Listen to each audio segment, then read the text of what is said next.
வணக்கம். நான் இன்றைக்கி பிரண்டை எங்கள் ஃப்ரெண்டு கொஞ்சம் கொடுத்தாங்க. அப்புறம் உழவர் சந்தையில் வாங்கிட்டு வந்தேன். அதை தான் க்ளீன் பண்ணுறேன். முதல்ல கையில் ஃபுல்லாக தேங்காய் எண்ணெய் தடவிக்குங்க.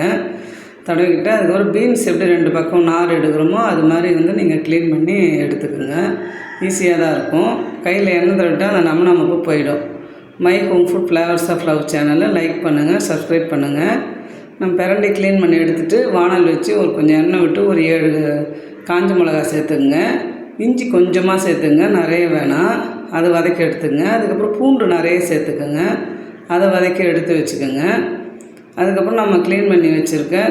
அப்புறம் கொஞ்சம் எண்ணெய் விட்டு அதுக்கப்புறம் க்ளீன் பண்ணி வச்சுருக்கேன் பிரண்டையை சேர்த்து அது நல்லா ஒரு 5 நிமிஷத்தில் வதங்கிடும். வதங்கினோடனே எடுத்து வச்சுக்கோங்க. புளி நான் தண்ணியில் ஊற வச்சு ஒரு எலுமிச்சம் சைஸ் கொஞ்சம் கூட சேர்த்து வச்சுருக்கேன். அப்போ கல் உப்பு கொஞ்சம் ஒரு 1/4 ஸ்பூன் 1/2 ஸ்பூன் சேர்த்துங்க. முதல்ல உப்பு, மிளகா, பூண்டு, இஞ்சி போட்டு நல்லா அரைச்சிருங்க. அதுக்கப்புறம் நம்ம பிரண்டையை சேர்த்துக்குங்க. பிரண்டையை சேர்த்து கொஞ்சம் கொஞ்சமாக தண்ணி விட்டு அரைங்க. நான் ஃபஸ்ட்டு கொஞ்சம் அரைச்சிட்டு அதுக்கப்புறம் அது 2ஆக பிரித்து 2 பாகமும் நல்லா கொஞ்சமாக தண்ணி விட்டு நல்லா கட்டியாக அரைச்சிட்டேன் மைய.